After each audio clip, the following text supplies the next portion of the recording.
So with that, we'll get to the program. I'm never one to read bios, so hopefully you've taken the time to read the speakers' bios. If you haven't, they're in the cards that were seated or that were on your seats.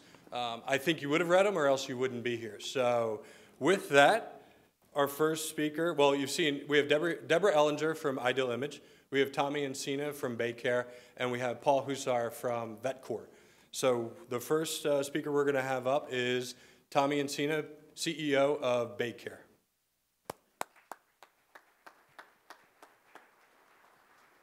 Good morning. So I'm asked to talk for 15 minutes about a little bit about myself and a little bit about our business. And that's a tall order because both are very complex. Both are very complex and would generally take at least an hour each. But given that we don't have that, I'll try to give you the Reader's Digest version. As Brian indicated, I'm the President CEO of BayCare Health System and a proud alumni of the University of Tampa. I finished my MBA here. I finished my MBA here about 20 years ago. It was a phenomenal experience. I was in public accounting out of college, undergraduate degree in accounting. I'm a rarity in healthcare, which is a bean counter turned CEO. So I was in public accounting, and if you're a CPA, that's all that really mattered. And I joined St. Joseph's Hospital about 24 years ago. And in healthcare, master's degrees matter. So I enrolled, and I was going to go get a master's degree. I was actually registered at another university in town and was ready to go. So I show up to do my schedule, and they tell me that I got to take like 4 undergraduate classes before I can start my master's program. I had been out of college 5 years, so they didn't think I knew anything about accounting, had to take undergraduate accounting over. I said, I'm a CPA in 2 states. What are you talking about? So I got frustrated. I have a temper, and I don't have very much patience. So I just said, you know, the heck with this. I'm out of here. So I got in the car, and back then the mobile phones were actually still bolted to the phone. And so I get my phone, and I called University of Tampa. Didn't know anybody. Can you give me the admissions office? Nice lady answers the phone. She says, can I help you? I said, I certainly hope so. I explained my problem, and she said, I think we can help you. I said, well, when can I come? And she said, would now be okay? I said, yeah, I'm actually on 275 headed south. So I come to UT, they talked me through what I need to do. They actually gave me provisional enrollment because I wasn't enrolled and said if I could get admitted before halfway through the semester, the classes would count. I went to school here for 2 years at night, worked pretty hard to get an MBA. In the midst of that, BayCare Health System was formed.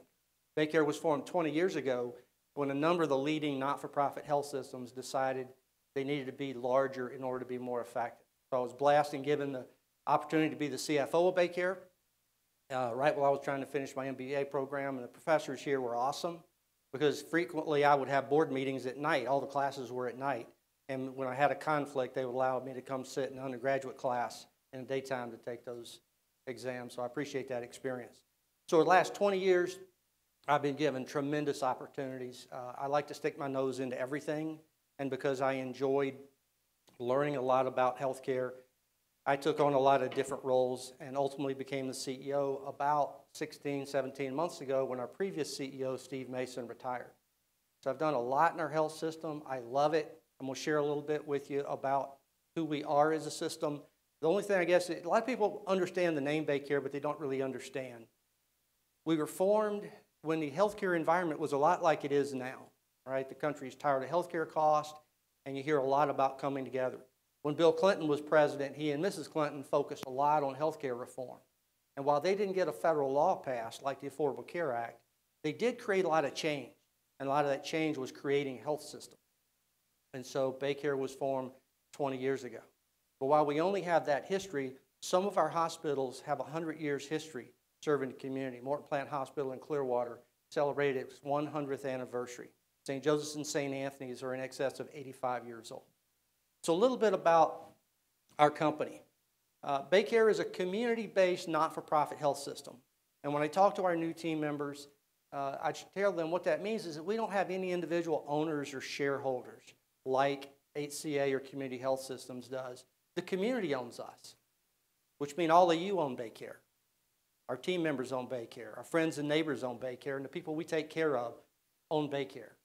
And if you work there, it just means you have a little stronger sense of responsibility to make sure your friends and neighbors can get the best possible health care.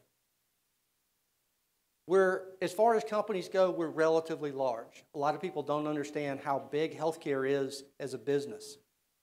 The bottom right, you'll see this year we'll have revenues that are just shy of $4 billion. And the reason why that's big in healthcare terms is I'll show you a map in a few minutes. Most of our company operates in only 4 counties: Pinellas County, Hillsborough County, Pasco County, and Polk County. So to have a business that runs only in that part of the state and generate $4 billion of revenue tells you it's a big business. In the middle, you see we have almost 27,000 team members. We're proud of what we do in the community, not just as a provider of health care, but as an economic engine, as an employer in the community.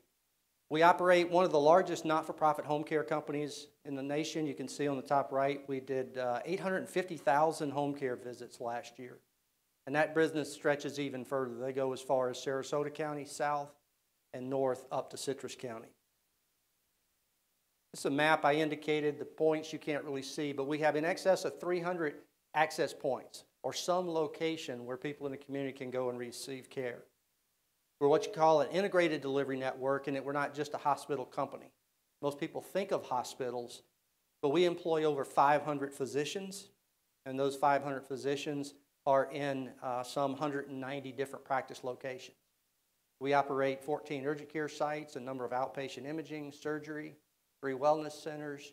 We do a lot of different things in the community. Every place you see on that map is some place where a person can receive care from BayCare.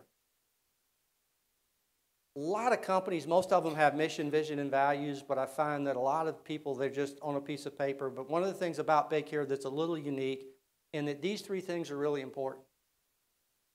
Trying to get 27,000 people talking the same language, thinking the same things is really, really hard. People ask me, in the time you've been CEO, what's the most difficult? And that's one of them. It's hard to communicate to 27,000 people, so we take these seriously. I think the mission, vision, values of an organization, if you do it right and you believe in it, it's the DNA that makes up the backbone of a company. So a mission statement is a brief statement that describes fundamentally why you exist. Why do you exist? BayCare exists to improve the health of all we serve through community-owned services that set the standard for high-quality, compassionate care. Key phrases there: community-owned, high-quality care, and compassion. And compassion is important because in healthcare, our customers are oftentimes different than customers of some businesses. Our customers are often scared, weak, and vulnerable. They're really not real happy. And so this idea of compassion is really important. So if your mission statement says why you exist, your vision is a little bit more near term. It's looking at the next 3 to 5 years and asking, sort of, what do you want to be when you grow up? And as a result, your vision can change over time as you look at the environment you operate in, industry factors, and competitive factors. Our vision statement's about a year old. When I became the CEO, I was fortunate that it was time for us to refresh our strategic plan anyway. So we said we want to be an extraordinary team. Not an average team, not a good team, but an extraordinary team, because healthcare at the end of the day is a people business. Over half our expenses are salaries and wages. So you have to have an extraordinary team of team members and physicians working together. We want to lead the way to high-quality care and personalized customer-centered health. We feel that we need to lead because we are the largest provider of health care in this part of the state. And there's a lot of things about health care that are pretty goofy. And we feel like there's a lot of things that need to change, and we feel it's our responsibility to lead the way. You see the high-quality phrase in there again, because our board is just obsessed with quality. And there's a lot of different ways to measure it, but we have pretty high goals around where we want to be. We want our friends and neighbors to know they can receive as high-quality care in Tampa Bay and our health system as they can anywhere in the country. But to level with you, we're not there yet today. We aspire to be, from an objective quality measure, of one of the 20 best large health systems in the country. Right now, we're just about in the middle of the pack there. And this idea of personalized customer-centered health is important because I think the consumer of the future is changing. With the advent of high-deductible health plans, people having more financial skin in the game, the way they make decisions is different. With the availability of information on the internet, with the younger population having no tolerance for waiting on anything, we think healthcare's got a lot of things to change. And finally, values. Words that a company uses to describe how it's going to treat people. Not just its customers, but how do we treat each other. You see our values there, but the words aren't really that important because most companies have values. They're really good words. They're cool words. I don't know of any company that would say their values are to be manipulative, dishonest, and sneaky, right? So most companies would aspire to be good, but we try really hard in our organization to teach people and to expect of them that we want them to live values-based lives. We want to think about their own personal values when they're making decisions, how to treat people. We go so far as to have a video. I was going to play it today, but I was sensitive to running over time. On our job site, we have a video that's got our team members and our HR leader, and before anyone applies for a job, we ask them to watch the video. And the video describes what it's like to work at BayCare and what we expect of people, and politely says, if this feels good to you, we'd love you to apply. If this isn't really your cup of tea, that's okay too. And we've actually had quite a few people decide not to apply because we're pretty serious about how we treat people. I mentioned we were community owned, and when you're community owned, instead of operating for the benefit of individual owners and shareholders, you operate for the benefit of the community. So we track that, as all community-based not-for-profit systems do. And in 2016, we spent $346 million taking care of people who didn't have insurance and they didn't have enough income to provide for their own health care. Because if you don't have insurance, you mostly cannot afford health care. It's too expensive. That includes things like traditional charity care. In the state of Florida, if a person's family income isn't more than 200% of the federal poverty guideline, they should be able to get care in a hospital, a not-for-profit hospital, free of charge. We've increased that within BayCare to 250% or 2.5 times the federal poverty limit. It also includes state tax. A lot of people don't realize the hospitals fund part of Medicaid in the state. We pay a tax of about $45 million into a state fund to help provide for care. And we also do a lot of screenings for the homeless population and other types of programs in the schools to try to help promote wellness. The piece that a lot of people don't really get is healthcare as a part of the economy and the economic future. And there's a lot of conflict right now. We talk about where we're going. There's a lot of conflict because at the same time, some of the people in Washington and Tallahassee, their number one goal is jobs. But at the same time, they want to cut funding for healthcare. And healthcare is one of the largest job creators in the country. We had a study done last year to look at the economic impact of BayCare in this part of the state, and it was $6.6 billion. I had to tell you, from time to time, I get a little whiny when there's a big promotion because somebody just created 50 new jobs. We create a lot of jobs in this area. Then we think about where we're going, and we were asked to talk a little bit about the economy. I can't pretend to predict the economy for you. I've been waiting for a stock market correction for at least a year, and it hasn't come. I built a new home in the last couple of years. I was terrified because mortgage rates were going to go up. They didn't. So I can't predict any of that, but I'll tell you from a healthcare perspective, healthcare is a pretty good, we call it recession-resistant business. We're not immune from a recession, but it's a good recession-resistant business because people need healthcare. It may surprise you that there is some discretionary healthcare.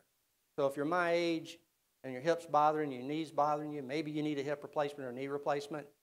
But if you lose your job and you don't have health insurance, maybe you just deal with it. So if we use the last big economic downturn as an example, 2008 to 10, when unemployment went up from 5% to 12% in Tampa Bay, over that period of time, we added about 1,000 jobs. Now, part of that was because we built a new hospital and we were growing.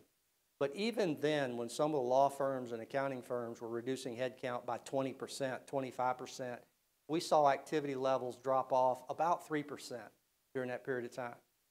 Now, in the activity level we had, so if we had 97% of what we did have more non-compensated business. People lose their jobs, they lose insurance, maybe they don't sign up for COBRA. And we saw a lot of people from other industries applying for jobs and wanting to move to healthcare. So it is a growing business. Our biggest challenges in going forward are probably a couple of things. One is, as an industry, we have finally drunk the Kool-Aid, you might say, and believe we need to move away from staying in the hospital waiting for somebody to get sick to taking care of people a little bit more proactively. So we're focusing on that direction. And the second thing is you'll see when the legislature gets started, there's a focus around the budget.